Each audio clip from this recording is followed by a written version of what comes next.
It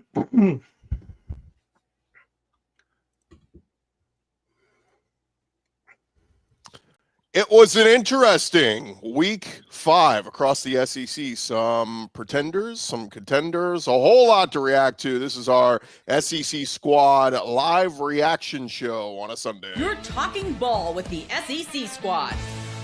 From Alabama to Tennessee, from Georgia to Oklahoma, from Auburn to Texas, it's the local experts of the Locked On Podcast Network bringing you scoops, breakdowns, and the most comprehensive preview of the upcoming SEC weekend.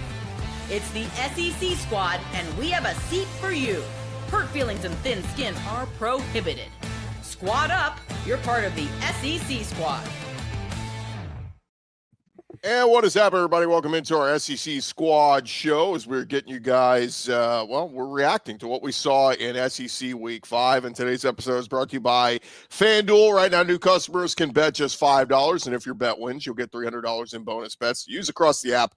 Download the app today. Let's welcome in our squad that we have here today. We got Luke Robinson from Locked On Bama. We got Chris Marler, Locked On Gamecocks. We got Stephen Willis, Locked On Ole Miss. I'm Chris Gordy, Locked On SEC. We'll see if we have some of our other guys join us. And fellas, right off the bat, we are live across all of our SEC channels, except right when we went live, I just got an error that Locked On Bulldogs would not go live to their channel. So we will not have Georgia fans reacting in the comments. I don't know if this was a sabotage. I'll speak for all of them.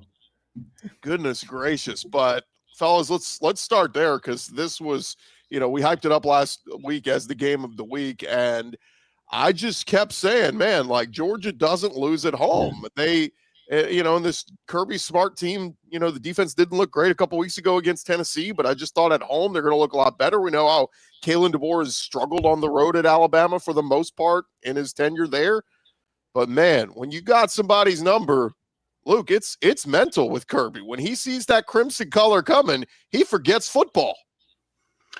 Well, I don't know about forget football, but there is just something. It's an aura. That's what I love about sports. That's the only thing that's left. We've got analytics out the yin yang, right? We can say, who does what, when, and how you're supposed to do it, and the percentage is this.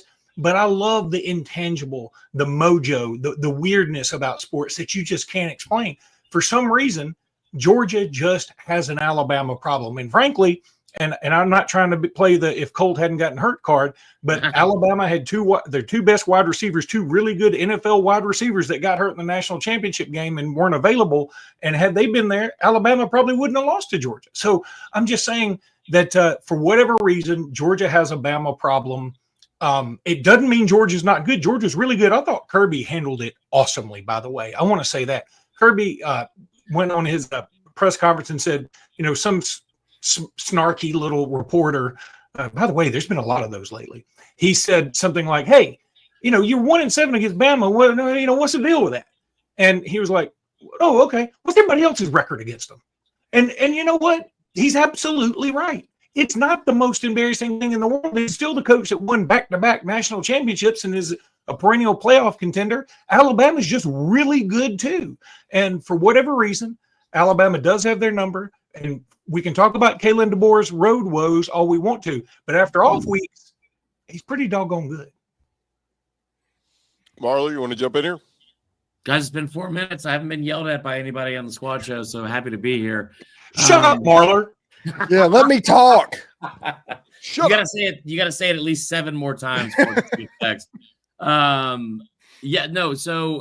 the Kirby thing is interesting. I think Luke is right and wrong a little bit here. Maybe not wrong, but like right. And then also I'll push back on a couple things. The thing with Kirby is that there's something that happens to him whenever he faces Bama. That defense was playing well enough in the second half, kick the field goal and tie it up, and you probably think you can probably get the ball back, win the game. Because that's the point, is to win the game. And I don't think he does that against everybody. He said he's like, that 4th and 1 call, hindsight's 20/20, whatever. But the idea that you were running the ball for 7 yards a carry. You put in a 4th string running back who had seen no action during the game. You hand him the ball. Let's also keep in mind that on 4th and goal from the 3 or something like that earlier in the game, he went for it then too and threw the football, which was shocking to me because, again, you were running the football down Bama's throat at times. And the moment Nate Frazier fumbled, he came out of the game. They were still fine with the backup in there. I just that last play call was odd. You had no answers for Kalen DeBoer in the first half of this game.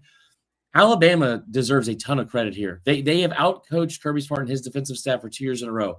And I tell you what, this idea, Georgia is quick when it comes to Bama. Georgia is quickly becoming Penn State, because every year we talk about this. I'm guilty of it too. Every year we sit here and say Bama's going to go in there and lose to Georgia. Blah blah blah blah. Penn State's going to win the national championship. They're going to go beat Ohio State. It's a whiteout, whatever. It's a blackout in Athens.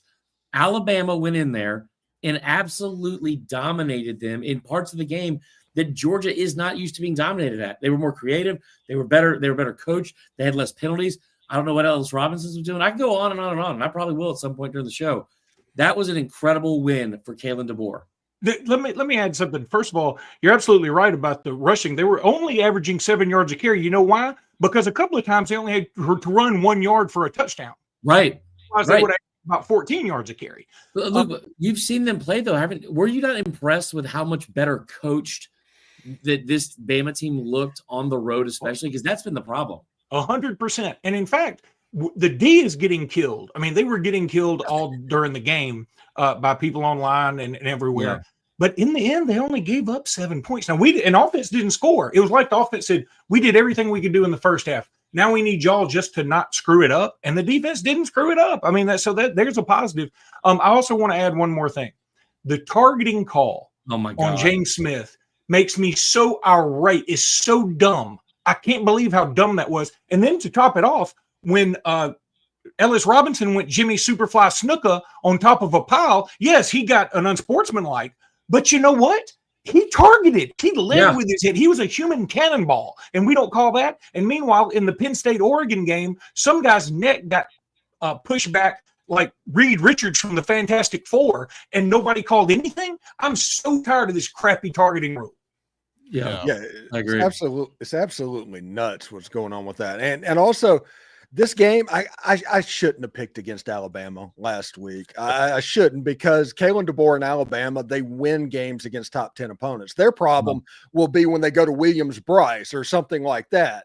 That's their problem at the moment. But Alabama looked really good. Ty Simpson is having the year that I thought he would have. Yeah. And he is starting to put it together. And honestly, does he look a little bit like when Michael Penix was playing at Washington? He's just dealing the ball right. It's really interesting to see exactly his development, because he has been at the top of the SEC in quarterbacking this year. What I thought was so interesting, fellas, is Alabama was the aggressor at the start of this game. Like, they came out going, we're dictating the tempo of this game. And I was like, holy crap, what is happening here? And Georgia was stood around looking at each other like, what's happening? That said, second half, I thought Georgia's defense stepped up. They started making plays. They started, but they shut out Alabama in the second half. They didn't score a point in the second half, Alabama, but it wasn't needed. The first half lead was enough. And man, if you're a Georgia fan, there's so many plays. Like, a lot of people in the comments are talking about the wide open touchdown that is dropped.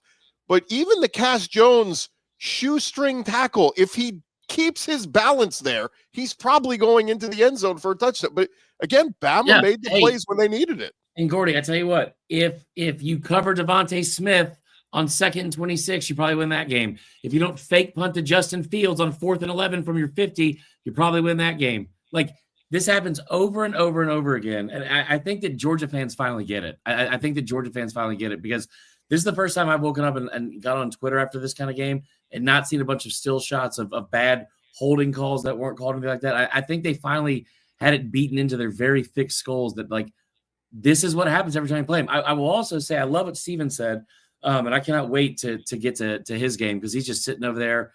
So just the calm. I'm so excited for you, dude. I'm so excited for this. But the thing with DeBoer as well, he brings up a great point. I think Vandy being ranked is huge, because all of DeBoer's losses keep coming to these unranked teams. And then you look at the wins. Like, I mean, Kalen DeBoer is now 16-3 against top 25 opponents. He is also 7-1 against top 10 opponents. That's an incredible job. They just have to figure out a way to keep that focus next week against. I said this is a joke a couple weeks ago, but it was barely a joke.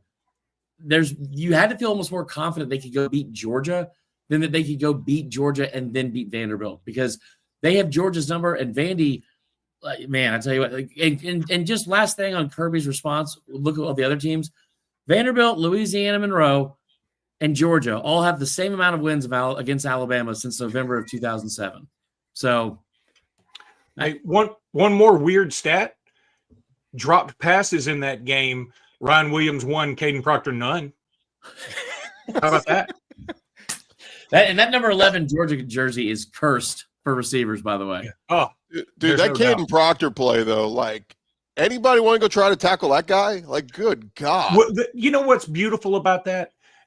You talk about big man touchdowns, and usually it's like on a defensive lineman picking up a fumble and going, Jonathan Allen in 2015, was it 15 against Ole Miss, or 2016 against Ole Miss. And, that's all awesome. This was set up for Caden Proctor. And how about a week for him where they talk about his weight loss? I mean, all he had to do was floss his teeth and lose 10 pounds. But he gets down to 359 pounds. His goal weight was 360. And then they give him this opportunity and they put all this trust in him. And man, it's just fun. And no, Nick Saban wouldn't do that. He did sort of do it one time against LSU when we threw it to a lineman, but that was more Lane Kiffin than Nick Saban. And I think that this team's just going to be different. It's going to have some weird plays where we give it to Jeremy Bernard, and then Jeremy Bernard throws it 2 yards to Isaiah Horton for a first down. It's not the best gimmick play you've ever seen, but it was pretty fun. I agree. Yeah, by the way, we're getting it in the comments. It was announced this morning. College Game Day is heading to Tuscaloosa next week for the Vanderbilt game. We live in? And it's crazy because Corey, blow it out, Corey. Here's what I heard from some folks behind the scenes. They were going to Tallahassee for FSU Miami until Florida State lost to Virginia in overtime on Friday night. And then I heard Houston versus Texas Tech this coming week, both undefeated, was kind of in the waiting if Bama was going to lose to Georgia. If Bama lost to Georgia, they weren't going to Tuscaloosa.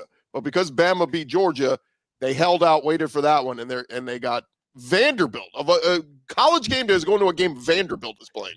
So what you're saying is because Alabama was able to win a game, they were able to keep Vandy was able to get game day. So it wasn't because of Vandy getting game day. It was an Alabama win that did it. It's part of that. 5-0 since I think 2008. I think the last time Vanderbilt was 5-0. So it's a great story, but I'll say it. I think Bama's probably the sell here for game day. Oh, but get ready. There will be, the Diego Pavia storyline.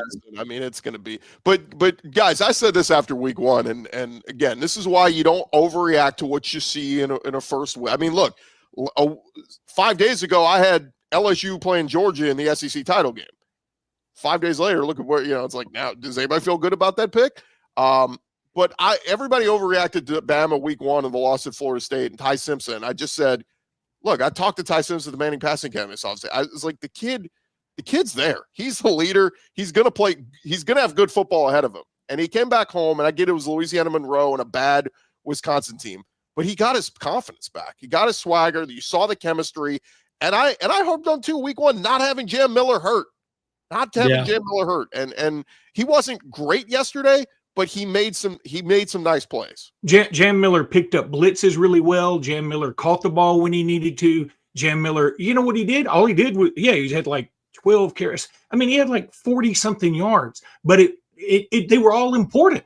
Yeah. He just made things happen. He is sort of the heart and soul of this team, and having Tim Keenan back helped a lot too. The problem is apparently Quay Russaw broke his foot, and he's going to be out a little bit. That sucks. Yeah. Also, Jam Miller, biggest play of the night. Lead blocker for Caden Proctor on that screen pass. That's so insane, man. Like, what a great play. And by the way, Ryan Grubb deserves some love too. I thought that last play. I love the fact that you had guys like Desmond Howard's like, Alabama does not want to throw the ball 40 times to win the game. And then you look at like the numbers with Grubb and DeBoer together, and that's exactly what their quarterbacks have averaged. And it's a great win. I'm not the host, but we got to get Steven going here. Well, hang on. Let's do this real quick. We'll do a quick this thing.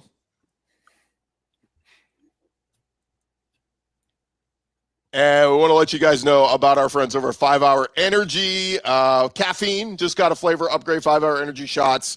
deliver tasty caffeine in 17 bold flavors. Each 2-ounce shot packs the caffeine of a premium 12-ounce cup of coffee, plus B vitamins and nutrients with 0 sugar and 0 crashes. What we love most, how portable they are. When Marler's heading to a tailgate or Luke Robinson's heading to a meeting at the YMCA, he can take it anywhere he goes to get that boost when you need it. Grab the 5-Hour Energy. Enough with the boring, flavorless caffeine. It's time to give your caffeine a flavor upgrade with 5-Hour Energy shots. Get the favorites you love or be bold and try something new in store and online at 5hourenergy.com or Amazon today. Again, might be heading to college game day this weekend. You're going to need it. Long weekend in Tuscaloosa coming up with 5hourenergy.com. I've Sorry, had Luke. 3. Couldn't think of a meeting on where Luke might be going. Luke, have you ever been to a YMCA? Yeah, I mean, I used to. There was a YMCA when I used to play basketball about 30 years ago. I mean, Okay. I tried to go out and shoot basketball this morning, and it's just not. I mean, old man at the gym just isn't looking good. I mean, it's just not. No matter what I do, it just doesn't There's work. something old man in the locker room, and everyone here knows exactly what I'm talking about. If you've been to I know they're not an advertiser, but those progressive commercials with trying not to be like your parents, the best ever. It's the best ever.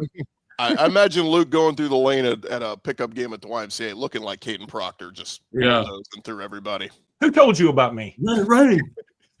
Well, Steven, let's get to your game. The other big game of the weekend, it was LSU at Ole Miss, and the Rebels win this one 24-19. And man, what a monster win for Lane Kiffin as the week went along. I think everybody was kind of jumping on the LSU bandwagon, saying this defense is legit. And I still think LSU's defense is really good. I mean, Trinidad Chambliss, had some good plays, had some bad plays, but the story of the game is LSU's offense. And whether it was what Ole Miss's defense did to them combined with they're just not very good right now, this is one that I think I predicted LSU to win 30-24. Guess what? Ole Miss was held to 24. It's just LSU's offense couldn't get to 30. What'd you make of the game, Stephen? I thought it was interesting defensively that Ole Miss just rushed 3 every single play, and they did not get away from that at all. And also the fact that the last time a top 10 opponent came into Oxford, Mississippi, it was Georgia, and Lane Kiffin took care of that as well. Maybe this whole big game Lane thing that everybody liked to joke about, that can be get put to bed for the time being. I think offensively, listen, everybody was supremely confident about this game. LSU fans were supremely confident about this game. Ole Miss fans were supremely confident about this game. Both sides were almost uncomfortably confident about this football game. And what you saw is Lane Kiffin, he had this cat that ate the canary grin on his face all during the week, which means he found something against the LSU Tigers and the way to make that defense hurt.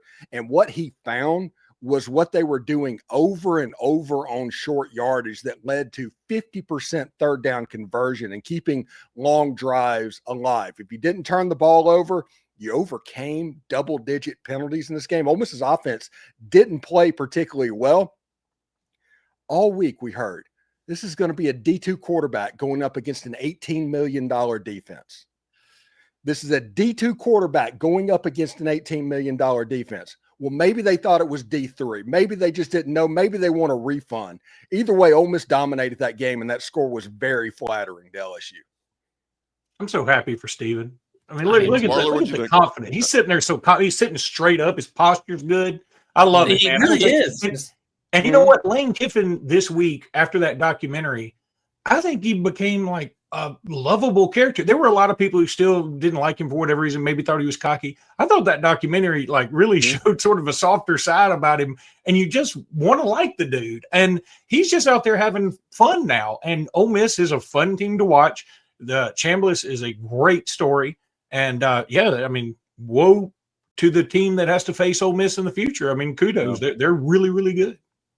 Yeah, and one thing that's going to be interesting, Ole Miss has to go to Athens. They have to, in 3 weeks, go that way. They're not exactly setting the world on fire against the pass right now. I mean, that's not an unwinnable game, Georgia. Yeah. And then they have Oklahoma. I mean, you don't know about John Mateer. This is setting up right now, and it's early in the season, only 5 games into the season. I'm aware of that. But Jackson Dart left last year. Ole Miss went all in. This is kind of looking like the Tennessee T. Martin team a little bit. Oh. This might be Lane Kiffin's best team at Ole Miss. At least they're playing like that right now. I like the Tennessee Hendon Hooker one as well, just because, remember Joe Milton was the guy who started that year. And Hooker came in, which is so wild to me that I don't know what they could have seen. But, yeah, dude, congrats on the win. Awesome win. And here's the thing that I think is scary for LSU fans that I haven't really seen admitted too much of. That is, this was not like this game wasn't as close as the score I think said it was. And you look at a couple things. Ole Miss had like 11 penalties or 9 penalties in the first half alone is the most I think in program history. They ended up with like 11. There were just whistles all day, really on both sides, but especially against Ole Miss. You had the fumble on the big pass play that they got down to like 2-yard line and fumbled in the end zone. I mean, this was very close to being a blowout in a lot of ways, where it's like, where at the very least, where LSU does not have a ton of, well, if this would have just gone our way, because a lot of things did go their way and they still weren't able to win. Tough environment on the road. They're down a starting tackle. Obviously, he gets injured in pregame. Obviously, Caden Durham. What I was most disappointed in from LSU is not the fact that they lost or that the defense got kind of shredded after what we'd seen from them the first 4 weeks. The lack of intent in the run game, I thought, was shocking, because Ole Miss came in and had, statistically, they had the worst run defense in the entire SEC, giving them like 190 yards per game. I understand Caden Durham's out. I understand they've struggled running the football. But in the first half, knowing that and knowing that they wanted to try and establish the run to an extent, at least that's what Brian Kelly said all week, they had 3 carries to their running backs for 14 yards. Like, at some point, why not try to be intentional with the run game? Xavier Thomas he got the start in the backfield. So I thought that was weird. And the other thing, too, is it's not a secret at this point. It feels like something is wrong with Garrett Nussmeier. I think, like, physically, I think he seems hurt. He's just not able to get the same amount of zip on balls. And then we saw some of that 2024 A&M game, Nussmeier reared its ugly head with some of the decision-making that he had. And I think I still think it's a very long season. LSU is a very good football team still, and the ceiling is still incredibly high because of like the talent on the roster. What a win, man. And again, Trinidad Chambliss is QB1. It's over now. It's over now. It's just going to get weird in Oxford and what's going on. But Trinidad Chambliss, not only is he QB1, if he's not on Heisman list this week, I'd be surprised. Well, the interesting part is the people who signed NIL deals with Austin Simmons. No ROI there. I'll push back a little bit. I thought there were plays, the pick 6 play that DJ Pickett had that could have made it 14-3. I get it. He pushed back. He was running it in. Trinidad was throwing it out. If he doesn't push the receiver to the ground and just takes the ball, it's a pick 6 and LSU's up 14-3. I think that changes the whole dynamic of how that game was going to play out the rest of the way. Again, Ole Miss made the play. To me, the key, the play of the game, really drive of the game, was that drive right before halftime. Yeah. For Ole Miss to push it to 10, the way LSU's offense was struggling, was massive. That was the difference maker, because LSU held them to 7 points in the second half? And then LSU was getting opportunity in the second half, but it was field goal. It's like, guys, you're down 10. You need 6. 3s aren't gonna get you back in this game. You need 6. And so, but again, the big play of the game was Lane Kiffin, and I just caution people, because it was very Lane Kiffin. The end of the game, it's 4th down. He goes for it. They get it.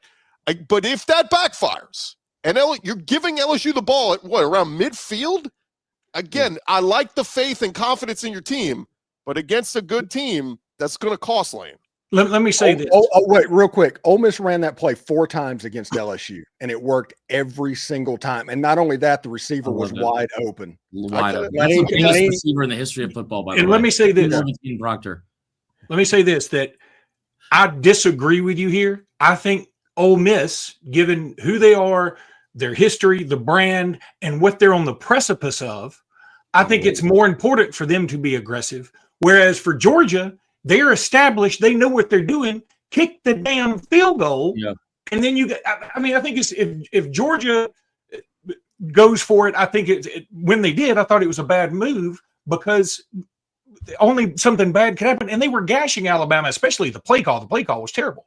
But Ole Miss, man, you're trying to make a move. You're trying to get up to that upper echelon. And how do you do that? you do a play like that, and you put confidence all in the whole program and in the culture. See, I could be wrong, but Steven, were they in field goal range? Because they were just at the 34, right? Long Yes. field goal.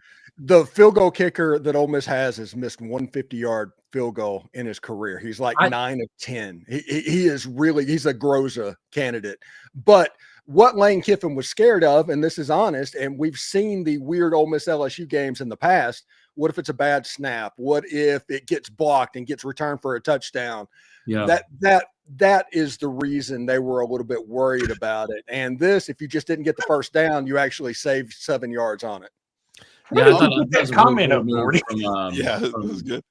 I thought it was a really good move by Lane. I thought it was awesome to see him put that kind of confidence in his player and in himself in the play call. I thought that was a really cool moment yesterday. I don't want to go back to this game at all. I just want to see your reaction when I bring this up. How about that field goal from Alabama yesterday? Did that land yet? Did that land yet? Yeah.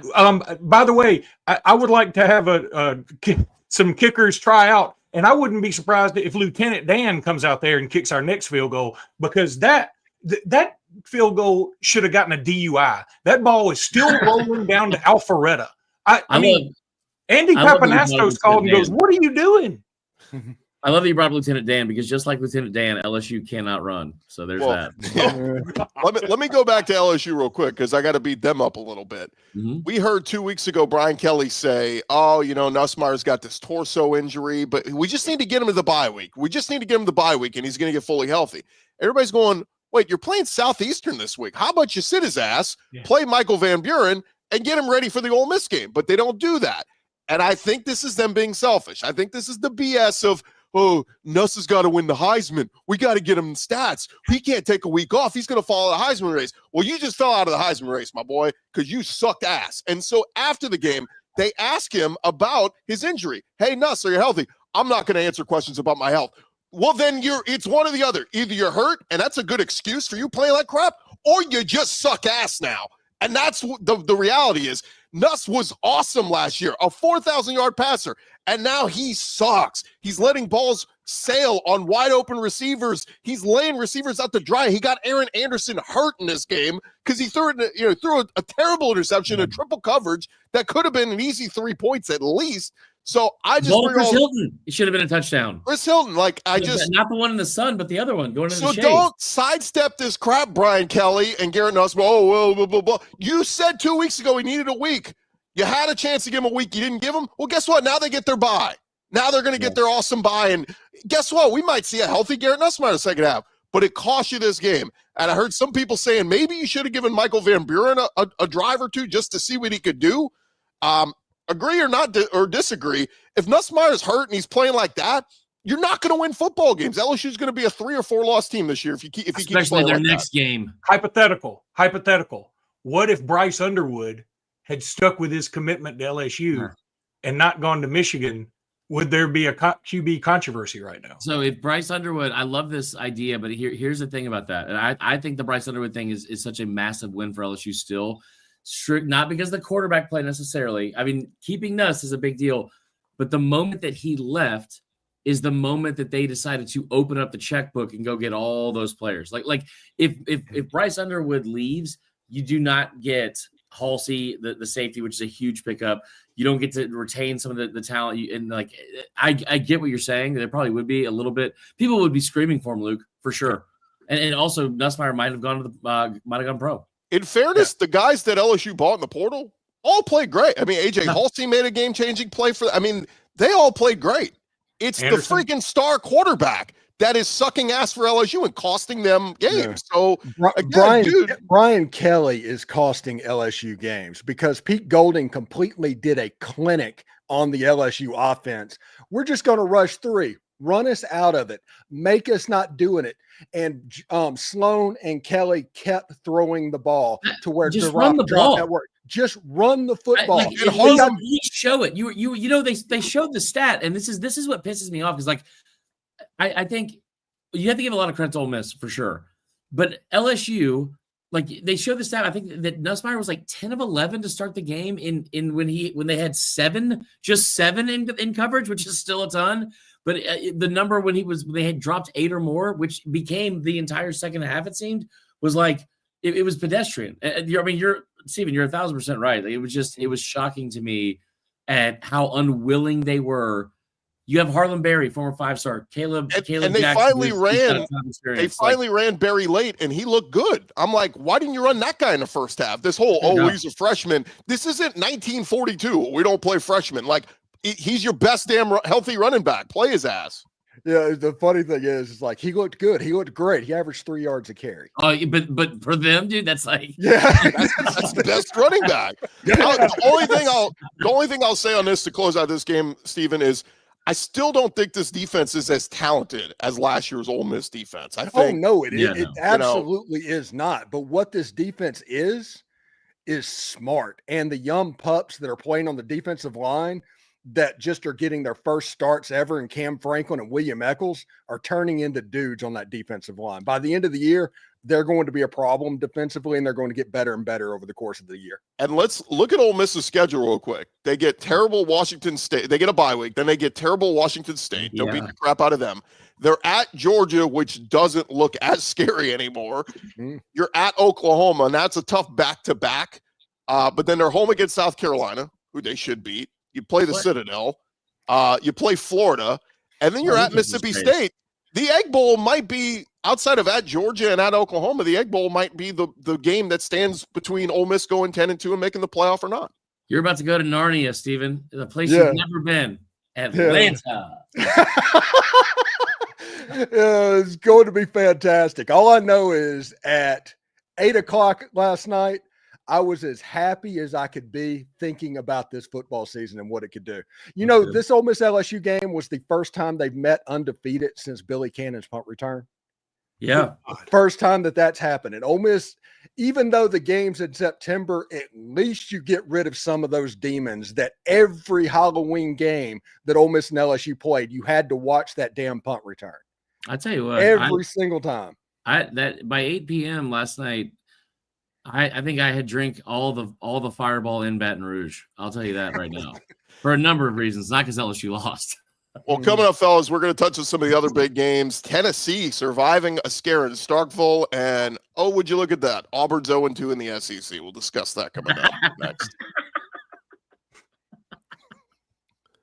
I'm trying to take a shot. Hey, want to remind you guys about our friends over at Quo. They used to be Open Phone. One of the tools that helps make a huge difference for business owners is Quo, formerly Open Phone. It's the same great business phone system you heard us talking about before, just with a new name. And here's why it matters. Every missed call is money left on the table. When every customer conversation counts, you need a phone system that keeps you connected 24/7. It's the #1 business phone system that streamlines customer communications. It works right through an app on your phone or computer, so no more carrying two phones or relying on a landline. See why over 90,000 businesses trust Quo, formerly Open Phone. Get started for free and get 20% off your first 6 months at QUO.com/LockedOnCollege. That's QUO.com/LockedOnCollege. And if you've got existing numbers with another service, they will port them over at no extra charge. QUO, no missed calls, no missed customers. And look, guys, the NFL is about to get started here on this Sunday, and FanDuel has an offer you don't want to miss right now. New customers can bet just $5 and get $300 in bonus bets if you win. That's right. You pick a bet, you put down $5, and if it hits, you will unlock $300 in bonus bets to use across the app. Again, you're playing fantasy football anyway. You're watching NFL games. You're watching the college games. They got all the big SEC games up there every week. If you're watching football anyway, look, it makes it even more exciting if you got a little something riding on the action. Whether you're a casual fan or you love diving into the stats, FanDuel makes the game day experience so much better. So what are you waiting for? Visit FanDuel.com, download the FanDuel app today, and get started. I want to piggyback on that. What's up? What you got? Piggyback on FanDuel. It is a great deal. $5 wins you $300 in bonus bets. Do not start a joint betting account with your fiance or significant other, because the amount of arguments we've had over parlays in the last 24 hours has been unbelievable. And we've been winning. It's unbelievable. But definitely go to FanDuel. It's a great deal. Man, I would a joint Facebook account. I wouldn't recommend anything joint, right, Luke? This is way cooler. Luke, you're muted. You're muted. You know what? I'm famous for muting myself. It's the untangling of the joint stuff later on that's the problem. And I don't know how it is for a FanDuel account. I can tell you how it is for a checking account. Where do you guys want to go next? You want to do Tennessee, Mississippi State, or Auburn?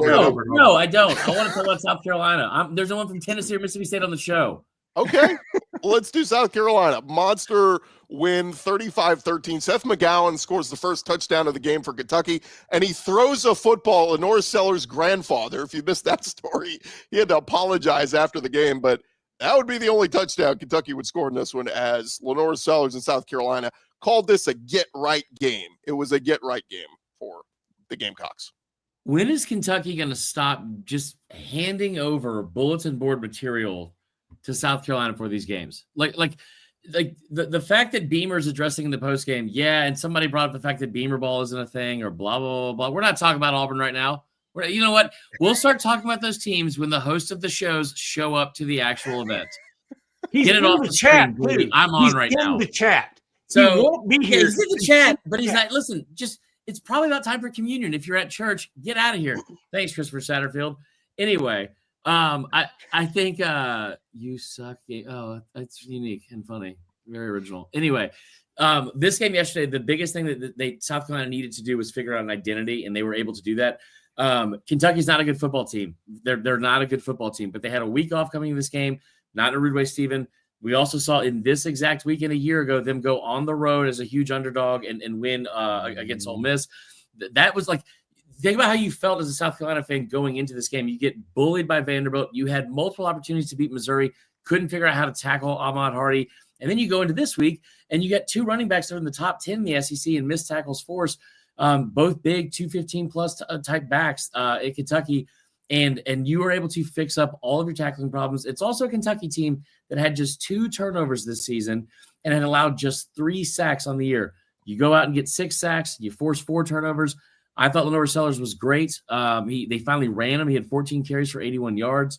He put the cape on multiple times, and he also went 11 of 14 through the air. So, listen, get all, like, I'm not convinced that South Carolina is going to go win 9 games like they did last year, or that them making a bowl game is still in question considering the back half of the schedule.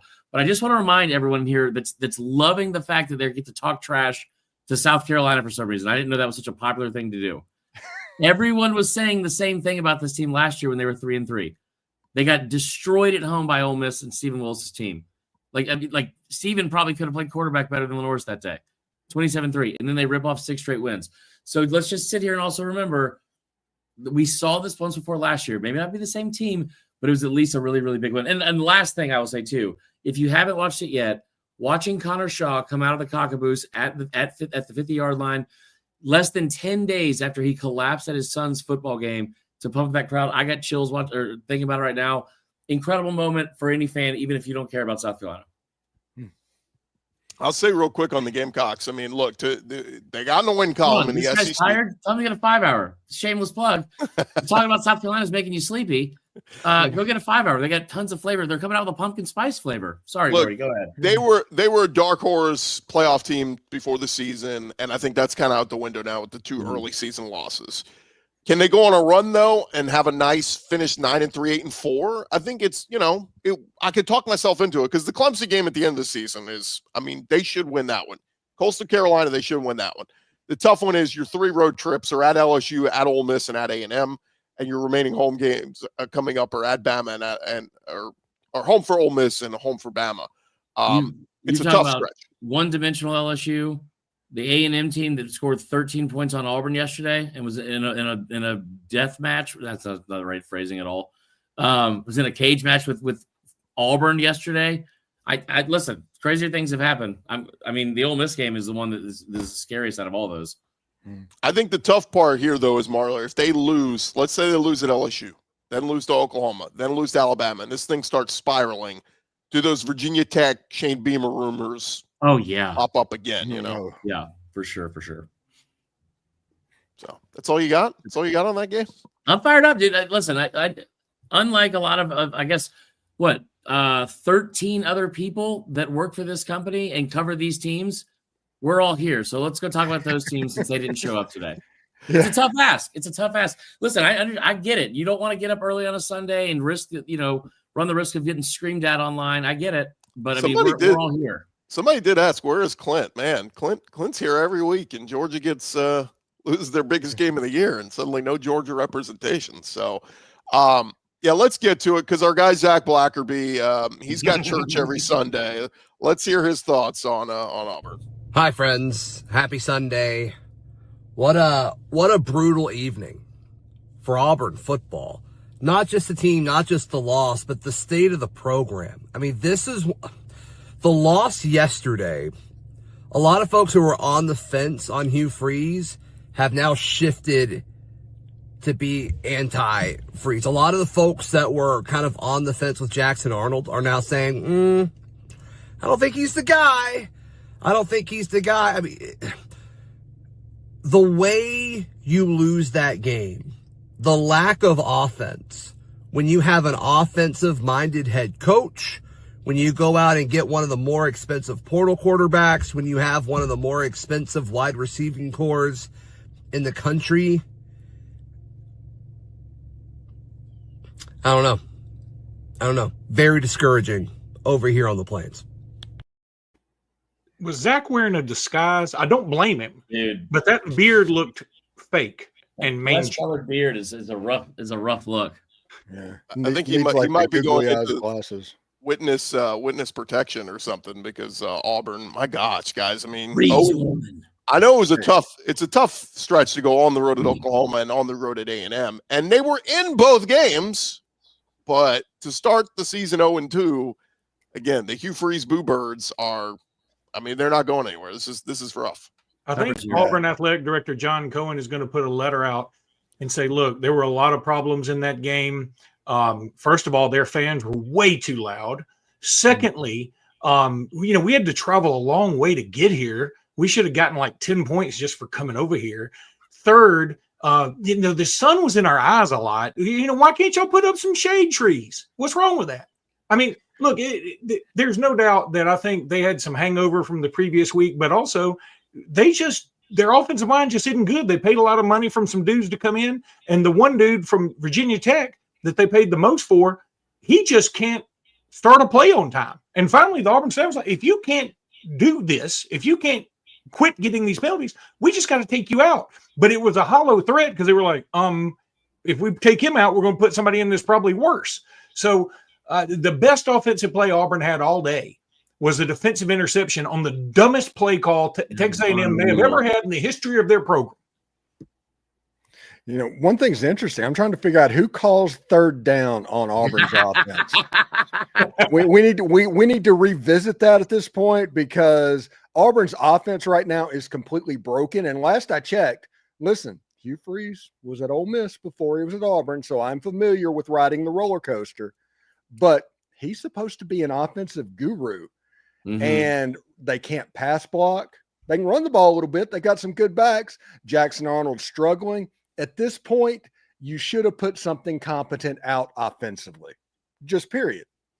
Yeah, no, I was pissed about the interception mostly because I had my tweet ready to go at 13-3 say, this is your QB guru. This is your offensive guru. This is your self-proclaimed QB whisperer. And I tell you what, Auburn fans better line up right now and go apologize to Peyton Thorne because you guys sat there and talked like he was the reason you guys had an issue. You had a running back in that backfield that averaged over 200 yards in games he was given 20 or more carries. He was arguably the best running back in the SEC. He averaged like 6.7 yards per carry last year. And you never gave him the ball. You know how many 20 carry games he had in his career in 46 games at Auburn? 2. So, like, if you're an offensive guru and you got that guy in the backfield and you've spent the entire year screaming about Peyton Thorne being the problem, you're the problem, dude. And you're seeing it again. You went out and bought Eric Singleton. You got Cam Coleman. Perry Thompson, former 5-star, sitting here like still waiting to develop. Like, and here's the scariest part for Auburn. They've never had an offensive line. Luke, you know this. In the last 15 years, this is the best offensive line they've had in 15 years. And it's still this bad. But you got a kid, Jackson Arnold, who I think has some talent. But he's either not reading defenses. He's definitely holding on to the ball for too long.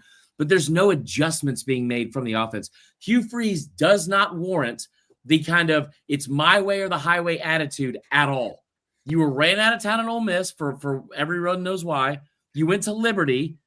You started sliding into DMs. You started I mean, it's unbelievable that he came here with this kind of arrogance, in my opinion. I thought this was a perfect fit. A delusional narcissist that goes to a place full of delusional narcissists to say, hey, man, there's just something different about us, though, huh? You guys wouldn't get it. It's different down here. And then hides behind Bible verses and stuff like that. Buddy, you better start praying that they don't have that buyout money ready, because it's embarrassing at this point to not say, you know what, I'm the problem. Let's figure out a way to fix it instead of banging your head against the wall and doing the same stuff.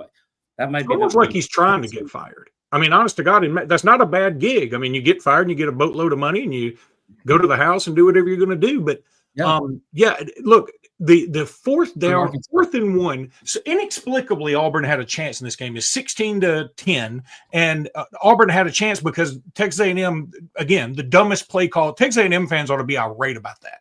They missed 2 field goals, and then they throw an interception at the just so bad, so stupid. But it's 16-10. You get to 4th and 1. How do you not tell your quarterback, dude, hot route immediately, slant immediately, or you run it right up the middle, or do something? 3rd and 1, Luke. It was 3rd and 1 before that. Yeah, how do you take a sack? How do you take a sack? For the second week in a row, that's how the game ended. That's a quarterback issue for sure. But again, I love what Steven said again. And for those of you who don't get the reference, who's calling the play on 3rd downs? They were 0-12 on 3rd downs. I think they were 0-13 on 3rd and 4th downs combined. But that is pathetic, for one. Maybe it's time to do we talk about how bad Billy Napier is. At least Billy Napier is sacking up and saying, I'm calling the plays. Hugh, call all the plays. Stop trying to pass off the blame and pass off the responsibility on Hugh is calling all the plays. He just don't want the criticism for calling the plays. Guys, I want to tell you a stat that I just found. I'm not vouching for it, but it seems right. This comes from an Auburn message board, and kudos to Big Daddy 36830. Not to be confused with Big Daddy 36831. That's a zip code for sure. What an idiot. All right. Since Hugh Freeze assumed control of the offense, these are the results. Arkansas, they scored 14 points and lost. Oklahoma, they scored 21 points and lost. Georgia, 13 points and lost. Mizzou, 17 points and lost. Kentucky, 24 points and won. Vandy, 7 points and lost. A&M, 43 points, only 31 in the regulation, and they won.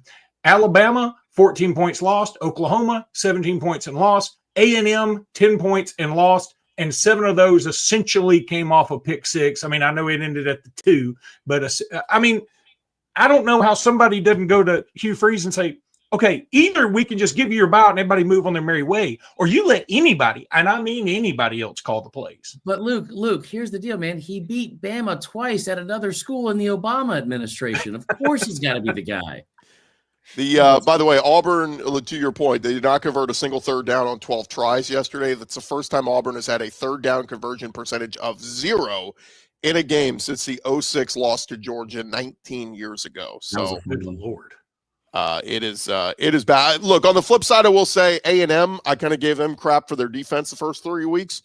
Defense was lights out yesterday. I cannot stand, though, if I was an Auburn fan, my God, how long Jackson Arnold stands back there. Dude, do something. Make a freaking decision. You don't have 8 seconds every drop back to make a decision. It's ridiculous. Hey, the next thing from the Hugh Freeze playbook, it's going to be Deuce Knight playing quarterback, and they're going to say, "Hey, this true freshman, we're playing for the future. What? We weren't going to win that much this year. We're playing for next year." And Deuce Knight's a very good player, and Ole Miss wanted him very badly, but that is the next move from the Hoosiers. Dude, I tell you what, you may benefit at this point, and I'm not trying to be funny or say that too deep in the X's and O's. But a lot of times you get those freshman quarterbacks that haven't seen a lot of game action, especially one that they can run. And their first instinct when the pressure comes is to run and not keep their eyes downfield. That may be an improvement at this point from what you're doing, because you have someone that's holding on the ball for way too long. And that's somebody that covers Lenore Sellers for the past year and a half. Love you, Lenore. Yeah. So what do you guys think is going to happen? I mean, Auburn is 3-2. They still have to play Georgia, Mizzou, at Vandy, and Bama. I mean, is 6-6? Is that where you're putting them? Feels that way. Liberty Bowl. That's what it feels like. I would say they'd be fighting Arkansas, but they're not fighting Arkansas. No. Do they play Arkansas? Yeah, they do. No, for the Liberty Bowl. I mean, that would be funny because Arkansas is not going to the Liberty Bowl. Hey, I picked Arkansas to beat Notre Dame. That's how we all did. That was just because the Golden Dome hate. Let's jump around, guys, because we only have a couple minutes left. But real quick, Tennessee, got to give them some love, finding a way to get out a win in Starkville. But major props to Jeff Lebby and the Bulldogs. Yeah. They put up a hell of a fight. We were kind of all surprised when we saw that line was around a touchdown. It was like, gosh, giving a lot of credit to Mississippi State. The fans brought it. The cowbells were going. Man, just a couple mistakes down the stretch of that game. They were in it. They get to overtime, and I mean, look, Tennessee's run game is they're just good. They can run the football on you, and you know, I say coming into the season, Mississippi State is going to win an SEC game. Yeah, they almost won this one, so at least the rest of the SEC is on alert. Do not take Mississippi State for granted, but Tennessee, good win for them. Gutted one out. I don't want to like Tennessee deserves a lot of credit. They're undefeated in regulation still. And now they got back a little bit in this game, and it was an incredible fight, I think, from both teams. Aguilar's kind of struggled a little bit at some of the decision making, I think, over the past week or so. Here's the thing, like I don't want to sit here and praise a loss, but Mississippi State does deserve a ton of kudos because it is their 13th straight loss. I know that like it's a heartbreaking way to go out, but I mean, you think about the fact that where they were a couple seasons ago, no one in the country has had to go through what this fan base and team has with losing a coach that unexpectedly passes away before a bowl game. Then you hire somebody, you fire him a year later. And they think about this too. Lebby, an offensive mind, an offensive guru, as Hugh Freeze would call himself. Lebby goes out there and you lose your best two receivers to A&M and Mizzou in the portal. And still the fight they had yesterday was awesome. But again, also credit Tennessee because they were very, very resilient in a very hostile environment too. Yeah, if we're going to talk about battered Aggie syndrome, oh man, Texas A&M does not do very well against schools from Mississippi, and Mississippi State plays Texas A&M on Saturday. Oh, the Jackie Battle of the Maroons. A few other games here to mention. How about Vanderbilt? They were in a dogfight with Utah State for a little while. I kept checking. I'm like, when are they going to pull away? And they did in the second half. They went 55-35, but. Diego Pavia, 5 touchdown passes, rushed for 79 yards and a rushing score. They are absolutely red hot. This ain't your daddy's Vanderbilt, and they're coming into Tuscaloosa, man, feeling themselves. Well, it's a quarterback who's my daddy's aged Vanderbilt, because Diego Pavia is 57 years old, but he is really awesome. And this team is fun to watch. The tight end is really good too. They just played tough, and Alabama better be ready. And they're already going to be down Quay Russaw. James Smith's going to have to miss the first half because that borderline criminal targeting call. Alabama's got some other injuries, and Alabama's also the team that's going to have to outscore you. I mean, that's such a cliche thing to say, but Alabama's going to have to put a lot of points up. I mean, Vanderbilt has put 121, 122 points up the last 2 games they played or something like that. It's ridiculous. So they're going to be a formidable opponent, and it's going to be a big deal. They're running the score up on people. This is not like a 5-0 Vanderbilt team that is eking out wins. I mean, like you can sit here and say the competition hasn't been great, whatever, but like they are not eking out wins. Every single win by 20 plus points. I mean, they put up 70 for the first time in 105 years or 107 years last week. That's pretty good right there. Maybe this guy should be on the panel. This guy's pretty funny. But I also think too, the concern here, Luke, is if you're a Bama fan, especially Pavia is going to go out there every single week. He had 5 touchdowns yesterday. That kid is automatic to go complete 67 to 70% of his passes, get you 2 touchdowns, and most of the time not have a turnover along with it, like over the past 2 seasons, right? But more so, they are a physical team. They were a physical team last year against Alabama and ran the football. They stay ahead of the chains. They don't make a ton of mistakes. I'll tell you right now, if Vanderbilt had the ball on 4th and 1 inside the 10, I don't know if Clark Lee kicks the field goal, but if they run the football, they probably get the first down because they will line up and beat you and they did last year against Alabama. So it's been an awesome story, man. I think they've already hit their over too for their season win total. Yeah, let me just like I said, Corey, go all out this weekend and this week. 2 shows a day, Corey. On Mizzou, they got a win over UMass yesterday. Nobody watched it. They improved to 5-0. Ahmad Hardy with his 5th straight 100-yard rushing game. He has been awesome. They get a bye week, and then they are playing Bama in Mizzou. So Bama's next 2 weeks are game day home against Vandy and at Mizzou, which is going to be a tough one. So and then Tennessee at home. Yeah, so there's no rest for the weary for Alabama, but I just bring that up because Mizzou, God, they still don't leave their stadium for another couple of weeks. It's insane. Yeah, well, and not to make it about Bama because Mizzou deserves a ton of credit. I saw somebody a while ago in the comments say, why can't we get any Ahmad Hardy Heisman talk going? Like, in my eyes, that talk started 2 weeks ago. This kid has been awesome. If you didn't see it coming, that's on you because you didn't want to pay attention to Mizzou, like a lot of SEC fans really never want to do. But like the writing's on the wall, it was going into the season. Like a running back at Mizzou has finished in the top 4 in the SEC in rushing every year that Drink's been there, including 2 guys that I think led the entire conference in rushing. So what he's doing right now, 7 yards a carry, 146 yards a game, 9 touchdowns. Man, like he deserves to be squarely in the middle of the Heisman race, even though we haven't hit October yet. He is Caden Proctor carrying the football. He's actually Cody Schrader carrying the football. That's what Drink is recreating. And whenever Mizzou has that with that stretch zone that Drink likes to run, Missouri becomes so good if they're just okay at quarterback. And Bo Perbula right now has been very good. And at least Alabama does really well against running backs who are very strong. And oh God. Last one, guys, the one we didn't touch on, that Notre Dame Arkansas game. It was the early game, and my God, did that thing get out of hand in a hurry as Arkansas gets steamrolled 56-13. They are now 2-3, and I think Sam Pittman is dead man walking. The question is, does he make it to the end of the year? And kind of this is a race now. You got Billy Napier at Florida, you got Sam Pittman at Arkansas, and I think let's throw Mark Stoops in there at Kentucky. It's like a horse race. Who's going to be the first to get fired? I don't know if all 3 guys – I think all 3 guys are gone before the year ends. That sucks, man. It felt like very early they had a chance to roll over and die, and it was going to be interesting to see if they would. We all love Sam Pittman. I wish he had a job forever. It's probably time to move on.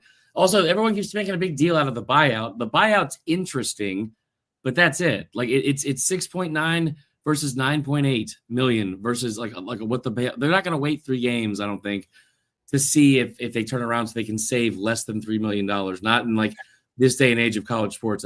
That's nothing, especially with what Arkansas has. So I think they'll probably move on from him. But I mean, credit to Notre Dame on the road. That was an impressive win. That last 2 touchdowns and like a minute and a half left in the first half was about the most depressing thing I think imaginable for Arkansas fans. That was awful. I have 2 words when it comes to that buyout and a hyphen. Walmart. Yeah. They can buy him out and then buy his children out just for the heck of it. So, I mean, I don't think the buyout should be a problem. The catch is going to be and there apparently is some kind of wording in the contract that makes this difficult. If Bobby Petrino can take over, he can maybe take over as an interim, but not ever be a permanent coach again. There's something weird in there I heard about this morning. But you all knew this was coming. I mean, Bobby Petrino somehow is going to worm his way to the top of this ladder. And, I don't know he's probably not a long-term solution or anything. But if I'm Arkansas, I call Kirk Cignetti and just say, listen, you come over here and you can get all the Walmart money you want. Just bring your bad stuff on and let's see what happens. Yeah. The coach that would be the perfect fit to me and would actually scare the heck out of me as an Ole Miss fan would be John Sumrall going to go into Arkansas. Gus Malzahn. No, they've never hired Gus because Gus has like strung them along multiple times. I heard John talking about that. But it's interesting because the Q words happened in Fayetteville, and that game against Notre Dame, you never quit if you're a Southern football team against Notre Dame. Never. And it just up and down the field. It was almost one of those things. I think it was 2011 when Ole Miss played LSU. With 5 minutes to go in the fourth quarter, LSU took a knee and got in the victory formation to quit scoring and just ran out the clock. That was what happened on the Hill against Notre Dame. They just quit scoring because they didn't want to. Sam Pittman's a heck of a guy, but he's not going to lose his job until Hunter Yurachek loses his job. And because Hernan Yurachek is not going to have the benefit of hiring the next coach at Arkansas. No. That is passed. Real quick, guys. Mike Gundy, that'd be an interesting one. I think he'd be good at Arkansas. I'd be in for that. Let him coach the rest of this season. Who cares at this point? Yeah. Real quick, I'll say this. A few people in the comments saying, is John Neighbors okay? Look, John Neighbors expected this, so he's not. Okay. He's totally okay. It's unrelated to the game, but he's not okay. You can't kill something that's already dead inside. It would be the other way if he thought Arkansas was going to beat Notre Dame, which he said was not going to happen. Yeah. So it played out as expected. Yeah, I mean, the interesting part is if you fire Pittman and make Petrino the interim coach, defense is the problem. I mean, I know the offense didn't do a ton, but at least through the first few weeks, offense was the least of your problems. It's the defense. Travis Williams, this might be the worst defense in the SEC, hands down. So they're awful. They're like 2023 LSU bad. I mean, they are really, really bad. Or 2020 LSU even. Like they are really bad. And I'd say that the thing that's so weird too is I finally get where Neighbors is coming from a little bit, because every time, even early on in that game, when they had a chance to do anything, drop passes, dropped interception, another drop pass. I mean, like it's just it's frustrating for sure. Yeah. Well, guys, go ahead, Steven. It's just sad. I don't think Travis Williams is ever going to coach defensively coordinate again. I think this is a career ender for him. Real quick, we will be we'll do our squad show later this week. It's kind of a weird week in the SEC. Texas at Florida will be interesting because it's Arch Manning on the road for the first time.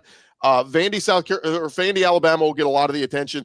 The only other one, Mississippi State A&M, which you guys kind of said, that's kind of gathered some interest now because of Mississippi State and their offense, and Kentucky at Georgia. I mean, that should be a get-right game for Kirby Smart and the Bulldogs. But and Kent State plays Oklahoma, which, okay, no John Mateer.